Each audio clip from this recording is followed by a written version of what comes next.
Hi everyone, this is another one of those moments where I actually enjoy having a time with this lady here, right? So she's such a busy person, right? So she gave me a few minutes of her time just to actually discuss a little bit. One of the reasons why I actually wanted to put her at the top of my interviews is because we've known each other for a long time, but I have so much admiration for Emmerencia, like Mrs. Atowo. She is a young, hard-working woman, right? She's getting to the top of her ladder. She's not even 50 yet. But what I like as well is her loyalty. She's a loyal person, and the same way she's loyal to her friends is the same way she's loyal to everything she puts her heart into. So we're going to talk about what she put her heart into in terms of business, because that's what we're all about this platform. As I said to you, our platform is to encourage, showcase, and being inspired. So I suspect some of you are going to be inspired. So when we think about when someone asks you, who are you, what can you tell us a little bit about yourself? Well, me say much about myself, but I would say if I want to talk about myself, I would define myself as a leading entrepreneur. In that, my background it's a business background. I have an honors degree in business, and I pursue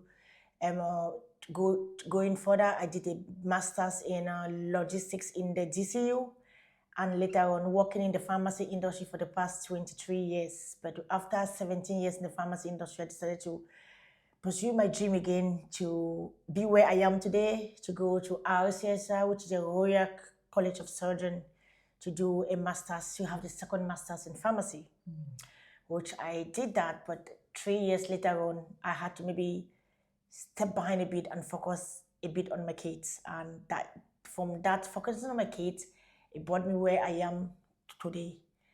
While I was focusing on my kids, I had a vision that I am stepping away from my dream, which is entrepreneur and business. So during the COVID, then I decided that I'm going to go full-time entrepreneur, and that's exactly who I am. I am an entrepreneur. I own 3 businesses. I started with Irish Locums during the COVID, and a year later on, I took on an events business, which is fast growing, over 200,000 investment in that area. And maybe 2 years down the line or 3 years down the line, then I decided then to maybe streamline my business with having an Irish local, maybe make a niche market with a shared space, since I have a bigger office. And today I have to be proud that I have Irish Locum as the first business, which is a recruitment agency just for healthcare professionals, doctors, nurses, pharmacists, and the rest. Then I move on to Cupid Crush Events. It's more of a showbiz business. And we do more of hiring and hiring like dancing floor, jar numbers and all. But at the same time as well, I took on a short crash course on events.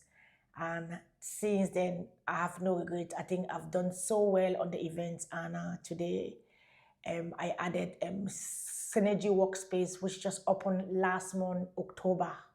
On the 4th of October, we announced Synergy WorkSpace. So that is the third business. Synergy WorkSpace, it goes in line with Irish Locums.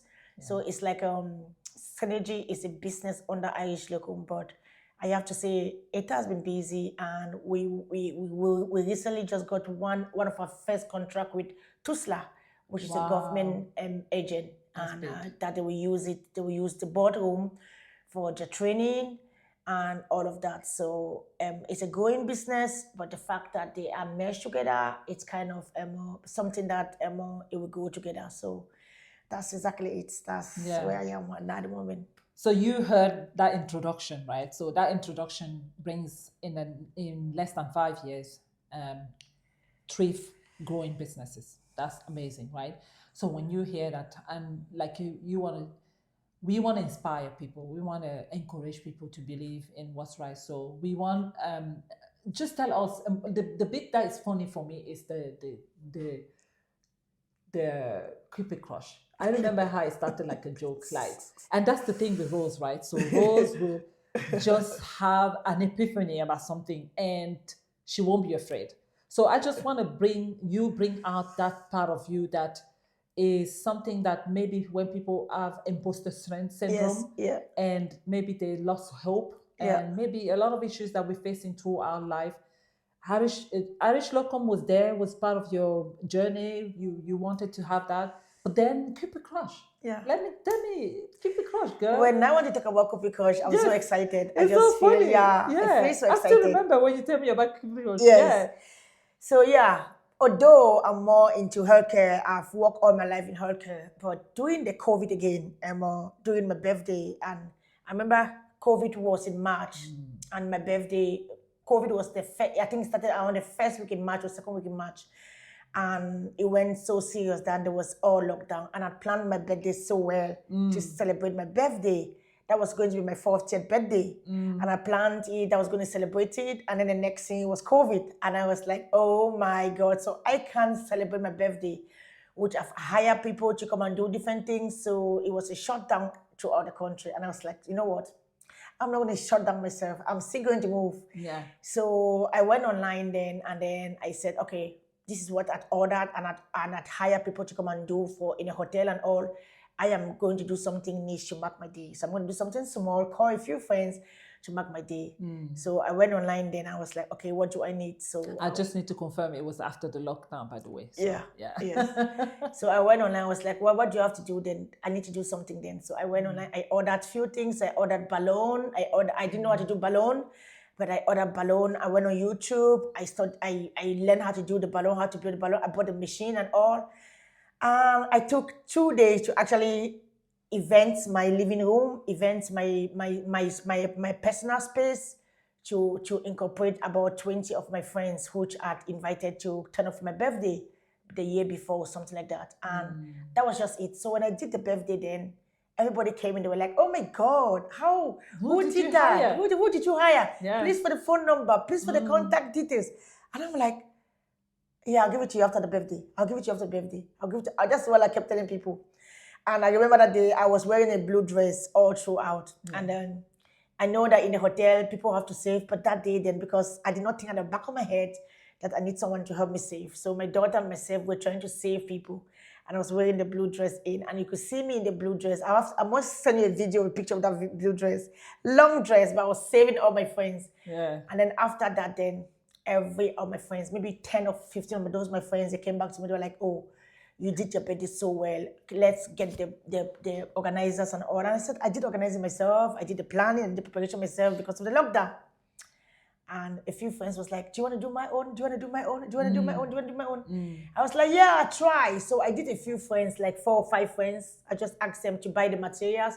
And I would drive to their house and I would do it for them. I remember you were going to do Alan's 50th. Yes, yes. When so we decided not to have a party. Exactly. And I was like, okay. So when I drove to one of my friends to do her own, this was even one of my friends do her birthday. It was even not even her birthday. It was her mom died. Her mom died, and then she wanted to do a get together and all to incorporate about 200 guests. And I panicked when she told me I need help, and I was like, oh my God, I can't do 200 guests. I am used to do like small event, like 20, 30 people. Yeah. But I always like challenges. I like to instead do things that are harder. So I was like, yeah, I'm going to do it. She was like, are you sure? I said, yes. So when I told my husband I was going to do it, he was like, you're not going to do it. You won't do it. I was like, if you tell me I won't do it, that's where I have the strength to do it. So tell me you will do it so that I don't do it. Yeah. He kept telling you cannot do it. So it gave me the passion and the drive. So I went ahead and I said, go ahead. So she ordered the stuff, and it was in Nassau, in a community hall in Nassau. And that event was over 300 guests. And I ran the event. That was the first event that I ran free of charge. But it took me 2 or 3 weeks to recover because it was just so much. So, but you would say that it kind of gave you that tick, like, okay, actually I have the capacity to do it. And where was the turning point where you felt like, actually I can make this a business now? Because at that point you were still doing it for free, just as a that was the turning point. So from 30 guests in my house to maybe 40 guests in another place. And then imagine you are doing between 30 to 40 guests, and then 3 or 4 weeks later on, you are doing 300 guests. That was a turning point. So when I did that, I went back home. I reflected over it. I just said, you know what? I cannot be doing this for free. It's just time, energy, and effort. So I had a discussion there with my husband. I was like, you know what? I think you're an engineer and I think you're good at designing. What if I take this serious? Will you be able to support me? And he was like, yeah. Yeah. So when I asked the kids as well, they're all hands-free. They were like, yes, of course, we go ahead. And that's where I took it as a full business. So I went online, then I did a website. I got the website developer to do a website. I designed the website, sent it to the developer. They got it sorted. I went into stuff now. I look at the key things that an event we need, which is more. An event, we need a dancing floor. An event, we need a smoke light. An event, we need a jar number. An event, we need the 360. All those important things that big event we need, like in a hotel or stuff like that. Now, imagine me, I was going from a 30 or 40% guests to 300 guests. Yeah. So that means that I was going from a local birthday to a corporate birthday, or a corporate event. So, but the thing that I want to bring out of this, why I insist on this, on that side of the business, because Irish Locum is not far away from what she studied, right? So we tend to go to what we study. So we know you did a bit of pharmacy, you worked as a pharmacy technician for a long time. So you are in the environment. So it's kind of almost normal that we assume that you're going to do a business like Irish Locum, right? So it's kind of like a continuation. But then that trigger of not be to think outside the box and not be as afraid of doing something that is completely different. You know, some people have the chip on their shoulder. I'm a pharmacist, I'm a you're a master holder, but you just didn't care about putting your knees down and pumping balloons and everything. And that's the bit that I want to bring out to us, right? That's because people don't realize it, is that we women, we suffer a lot from imposter syndrome after a certain age. And just to say, you know what, I'm going to do that, and you just needed the encouragement from your husband and your children, but yet you didn't think about, oh, what is this balloon? That's not me. But you just went for it. So this is the moment that I feel, what's this about Rose that is always trying those crazy stuff? You know, just tell us, you know. I know. Thank you for the question. There's one thing about me, and I don't know, I think I don't know whether it's my background or it's something that is embedded in me. I grew from a polygamous home. And I grew from a polygamous home where I spent maybe 6 or 10 years with my auntie. And my auntie go in the village. And I was sent by my parents to go and live with my auntie. And my auntie, she had no child, so I was her only child. It was like I was her adopted child. And I tell you, my late auntie will work her ass off. Like she'll go to the farm, she'll do things, there'll be no care. And I think that is where I took that behavior, because I will go to the school, come back and go to the farm with my auntie, and then come back, my auntie will ask me to go and sell puddings, a goosey pudding. So I think I had that drive from my auntie.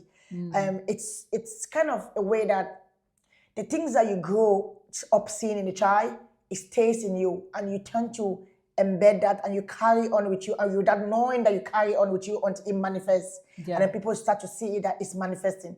So I would never even think that I had that strength or I had that drive, but the fact that every time I put my hands on something, I tend to have the passion for it, and I tend to do it so well.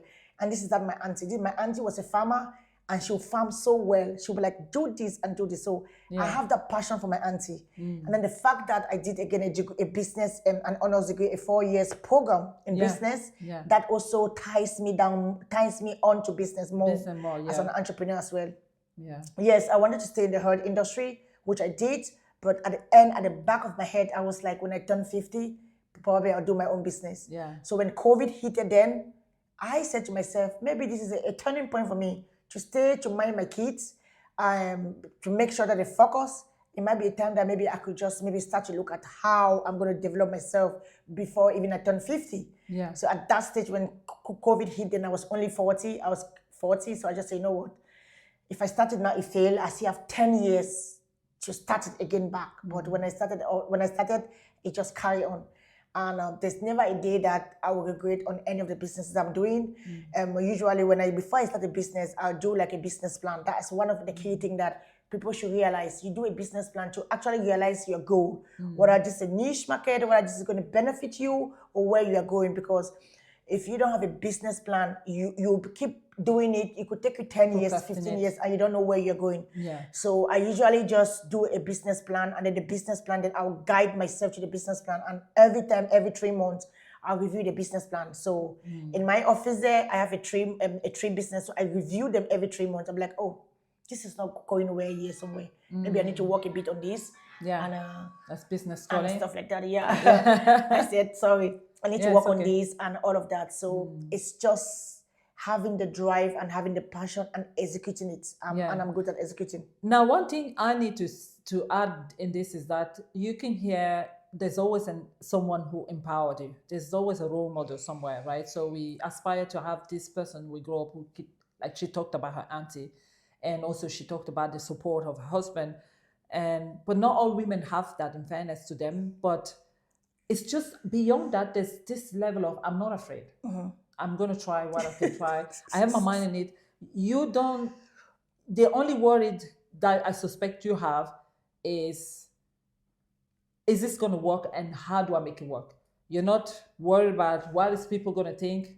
You're not worried about the environment. I know we have to always bring that up. We Black women we're minority, but a lot of time it's never been your problem. My problem. Yeah. Yeah. Thank you for the question.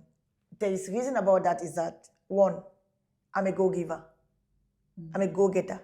If I set my mind on something, there's just no way I'm going to turn behind. There's no way. All my family knows me about that. Like, it's easy for me to tell you, Aline, I'm sorry, I can't make it. But if I tell you I'm going to make it, even you cancel it, I'm going to just try way to make it because I've already set my mind on what I want to do. And I think some of this behavior that I have in me is just, I think it's, you are born, some of them, you are just born with that charisma. Yeah. You're born with it because there has been a lot of time that my sisters have told me, don't even go there. You're not going to succeed. Yeah. Don't even go there. And I'm like, no problem, I won't go. But 2 weeks down the line, I'm like, yeah, I got it. But you see, that's the thing as well, is that that drive is important, right? But how do you then empower people who don't have the drive, but then aspire to want to do what you want to do? Before we can go into talk a little bit more about what you're doing in this building. Yeah. So the key thing about that is, if you have something in mind to do not tell the next person. First of all, figure it out. I remember we had that conversation. Yes. You told me, yeah. I have a tendency in me that when I have something in mind, I don't even tell my husband. I don't even tell my kids. I use an A4 paper, and this has worked so well for me. I just get up, say for example, there's something I want to discuss about with Aline. I won't tell my husband I need to discuss with Aline. She's prepared. But what I do is that she's the first person I interview who's prepared. Look at the paper. Prepared. Oh my God. Okay. There is something about me that I won't tell you that this is what I do is that I will put my points on a paper and then I will drive out. Yeah. I would drive out to maybe a 30-minute drive and sit where there's nobody.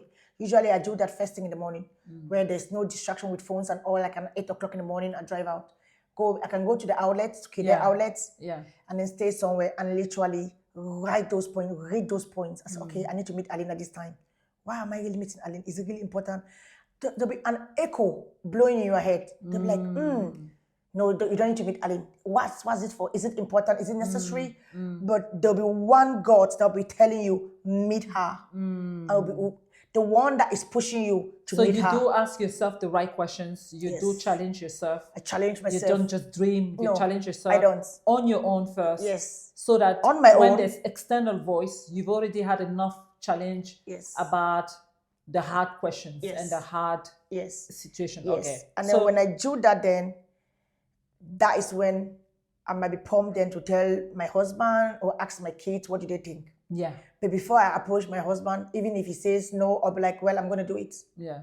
So there's a thing there where I hear that you're not necessarily inclined to have disapproval of the external world when you have your mind into something, right?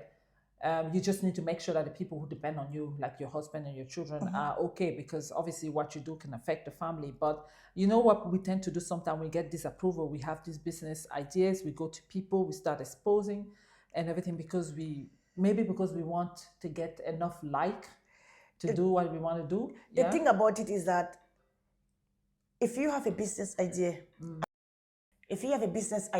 and you are going to tell X, Y, and Z, how trustworthy do you trust the X, Y, and Z? The X, Y, and Z. Say, for example, if I have an idea and I want to tell Mr. A, I'm not sure if Mr. A is prone to know that. Yeah. I'm not sure if Mr. A has an idea of the business. Yep. I'm not sure if Mr. A is a competitor. I'm not sure if Mr. A have the finances already waiting for someone to launch the business idea and they pick it up. Yeah. And that is the reason why a lot of people will fail in business. A lot of people like my friends that I have, they will fail in business because they'll have a very, very lucrative idea. They will not keep it within themselves. They try to actually go to friends to ask them for help. But the friends are not your experts. The friends also, they're looking for a business opportunity. And because the friend already have money, they jump into that business. Yeah. And then and it could also be this level of fear of the idea. So people don't always trust the ideas, right? Sometimes people feel like, for example, I'm coming back to you. Yeah. The Cupid Crush. Yeah. Cupid Crush is out of your usual kind of thing. And there's a lot of, in fairness, Cupid Crush is a big business now. I think but it's a lot of work and there's a lot of hands work. Yes. So you're not like the fancy girl sitting in the office. No. And now this is the funny thing about it. She's a fashionista, right? Her nails are always done. But she sit down on the floor, she pump the balloons and everything. And that's the thing. So is that whole blockage. I don't want to be doing this. What are people going to think? Oh, am I sure it's the right thing? And that's what you're trying to say, that no, you had time to figure out, I love this. I enjoy doing this. I enjoy doing it. And it's this just is what like, I want to do. Yeah, it's just like going to the farm. In Africa, I used to support my auntie with farm. I don't have the opportunity to do the farm here. So when I'm literally deep into that, I just feel like, oh my God, this is me. Yeah. This is what I like to do. This is what my hands will lay on it. Yeah. And thankfully that I have a husband who is an engineer, that the hard work of it, like the mountain of stuffs and all, he does them with his seconds. And then the other work as well, it becomes much more easy and all. In terms of designing an event, for me, it's easy to design an event. People say they find it hard. I just laugh at it because it's not about finding something hard. It's about, do you like it? Do you like what you do? Do you have a passion on it? Yeah, you don't enjoy doing because it? This is the thing. We African, a lot of people like to copy. Yeah. So someone opened the shop, everybody wants to open the shop. Yeah. And someone do something, everybody want to do it. So we like creativity as far as, there seems to be success there. Your success is your passion. Yeah. Isn't it? Yes. Yeah. So, and that's the reason why it's 4 years now since I opened Irish Locum, and I've not seen any Cameroonian yet with Irish Locums. And it's 2-3 years that I opened Cupid Crush, and no one has taken over. No one. I don't. Probably I might have a competitor in Cupid Crush, but I don't see them as competitor. I see them like baby, really baby, because it's far away from reality.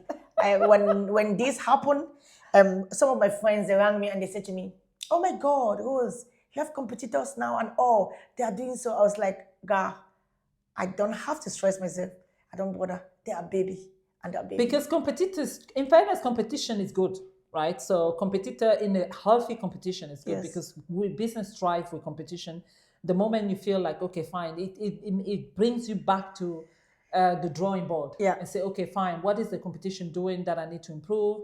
Look, this is what the Western people understood about the principle about competition, but it's not such a bad thing, right? So if someone goes with the idea just to compete against someone, instead of, I have the same passion of Rose, for example, I want to do the same thing. I remember I love that. What I can do, then you're robbing each other. And you can even partner, you never know. So look, that's the way life is.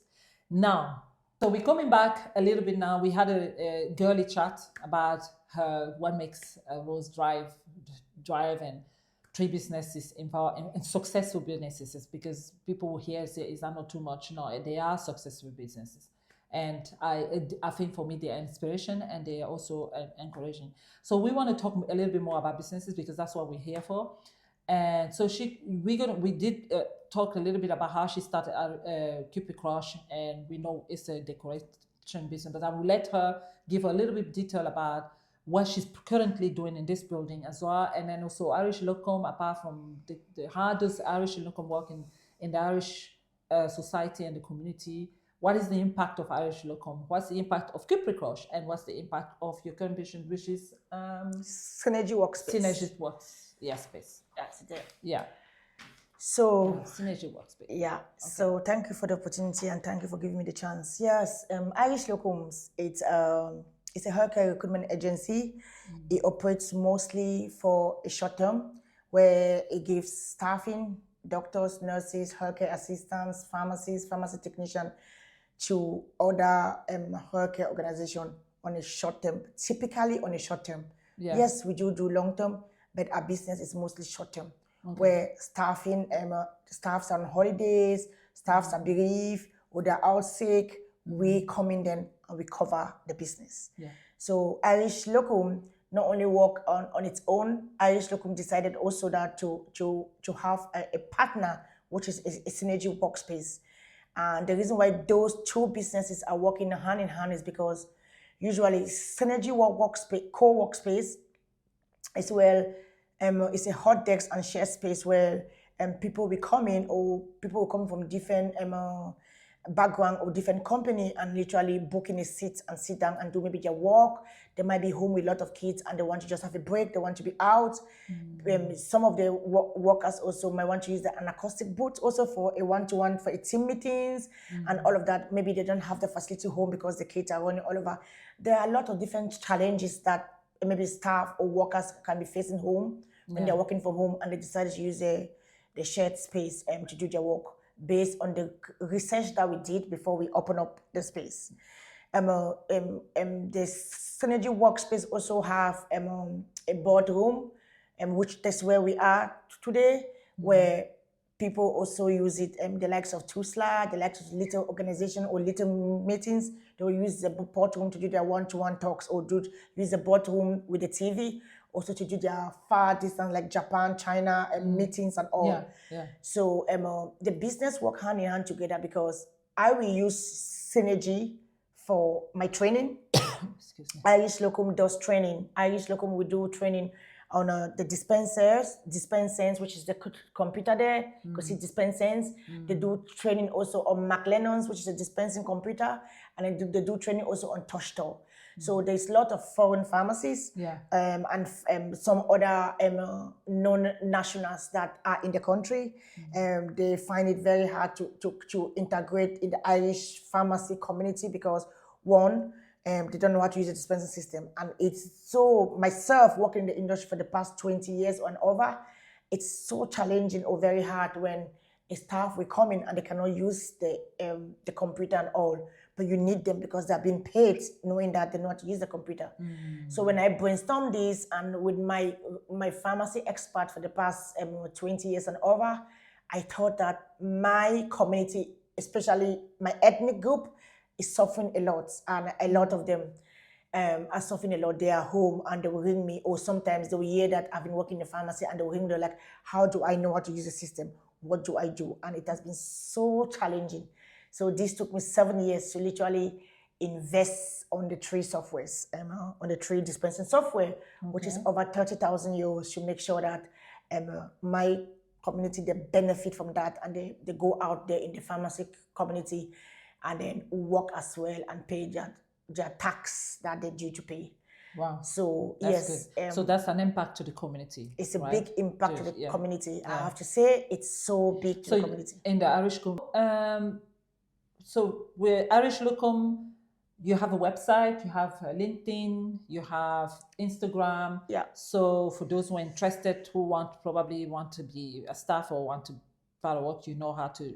And we're going to put that on the handle. I'm going to direct you to all her her website and all that way too. So for Cupid Crush, is probably a lone business with her family. So really, I don't know if she's recruiting, but if you need decoration, if you need party, like she's mostly more interested in big organization party. Because I'm not saying she's not doing single party, but I think you told me that you're kind of giving a bit of I probably took a step up for the big for big companies parties and decorating the hall and all that.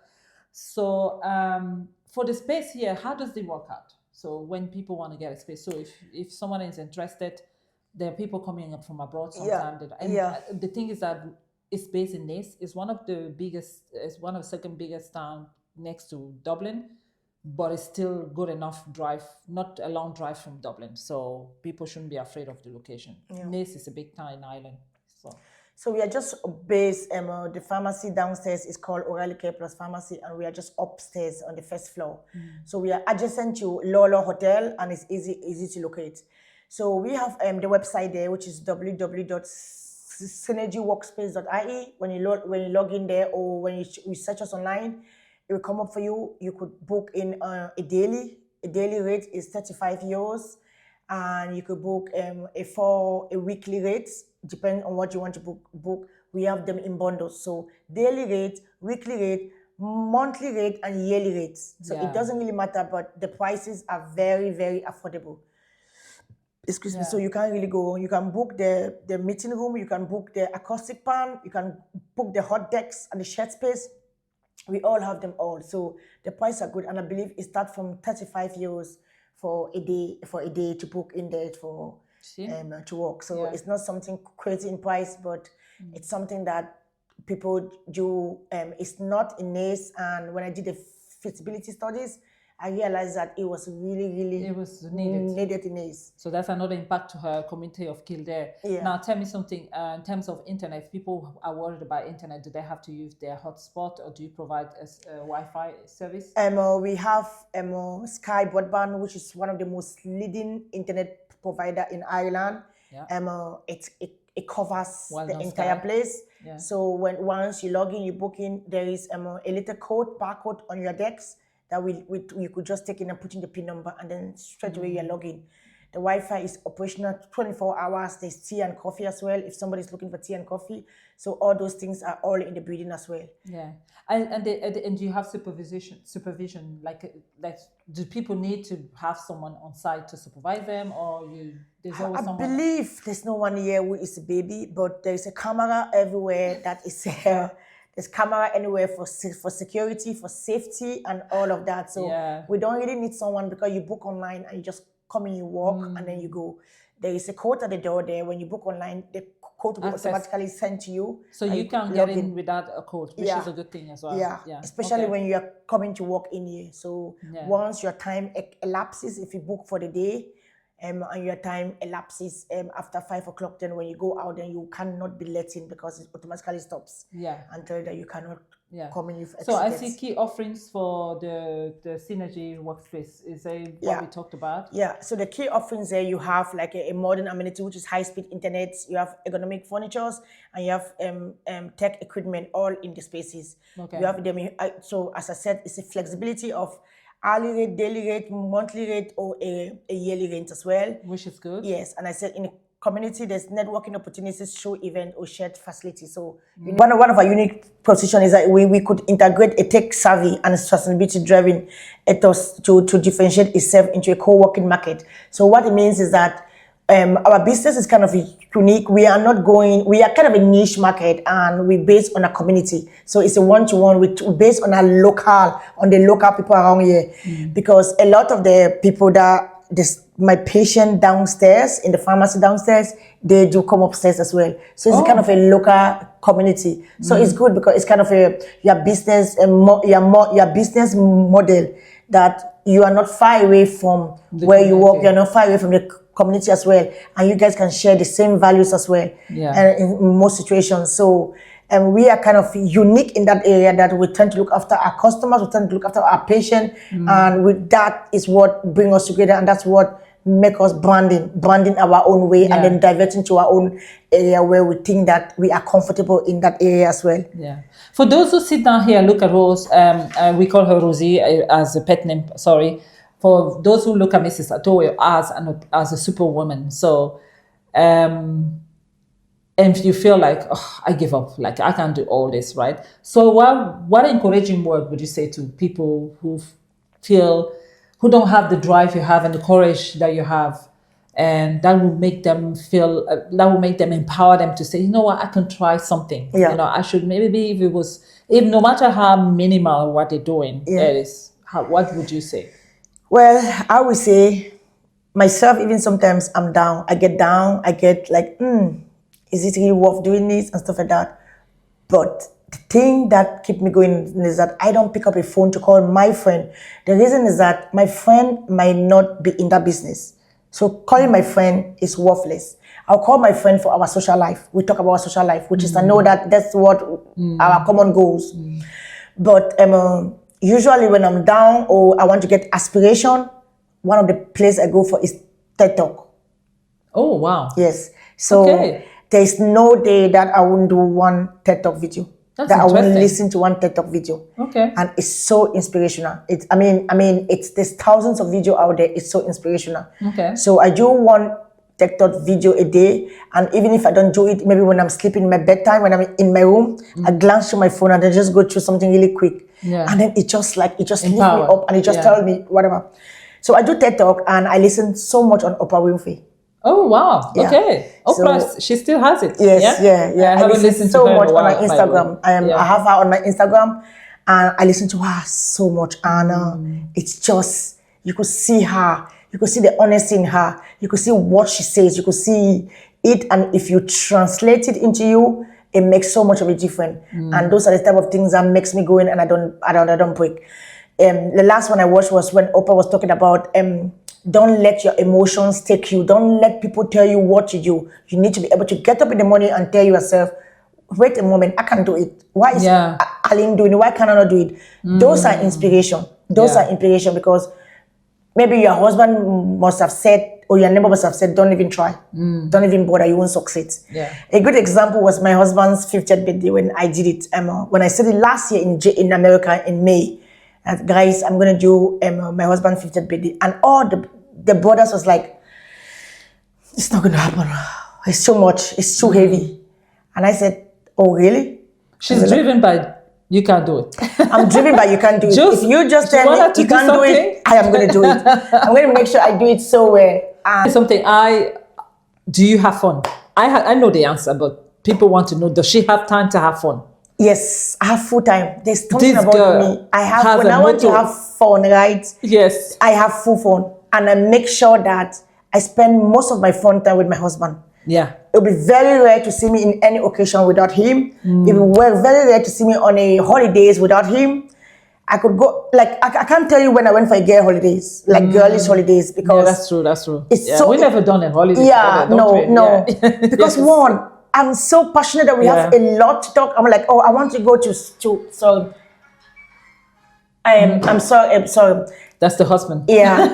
I want to go to Portugal. He was like, yeah, I want to go as well. And I was like, I want to go to maybe Malta. Oh, are you booking it? I'm going as well. So, and when I say fun, it's an understatement. They do have fun. I catch so they know each other since they were young. So this is a friendship relationship more than anything else. I don't even treat him, my husband, like a husband. I treat him like a brother because we are so close. And there's something like, do you realize that I don't have a respect like your husband? I said, but because you're not the husband, you are a brother. Yeah, he's very supportive. That's So now it's been a pleasure having this conversation with Mrs. Atowo here, because I believe I'm one of the people. She knows me. I'm a cheerleader, so when I see passion in people, I want that to be exposed. So if you have an opportunity for a business that you feel, I'm more interested in people who have an impact in community. We spent some few times now. You can see the impact she has in the community, her own community, and I can attest that she does have an impact on the community. She's always helpful. She's always there. She's loyal to people that she cares about, and it's something that I really, really aspire to see, a platform where we encourage each other as women and also as not just women. I mean, I don't want to be sexist. Even if you have a business that you want to showcase, let me know and we can have a chat, and I'll put that on my platform. My platform is Growing Seed. Growing Seed is you plant a seed, you see she planted a seed in her head, she made it grow, she went to her corner, everybody has the method and corner, work it out, and 3 strong growing businesses in 5 years before the age of 45 anyway. So that's amazing. And it's not to be discouraged, it's to be empowered. That's the purpose of the conversation, to be empowered. And I will put a handle on all her website. If you feel like you need one of her services, please do not hesitate to contact her directly. Thank you for this chat, and thank you for taking the time, because I'm passionate about talking with people. So yeah, thank you. Yeah, so it's something that most people don't know. They think I'm quiet, but I'm not. Like I love real meaningful conversations. Yeah. So I really like that. I'm a cheerleader. I like to see my friend grow. So that's my dream. And if I want to create a platform to see them grow, please call me, and also call Rose. She has a lot to offer. All right. Thank you so much, Aline, and thank you for coming today. Everybody. Thank you so much. Thank you. Have a nice day.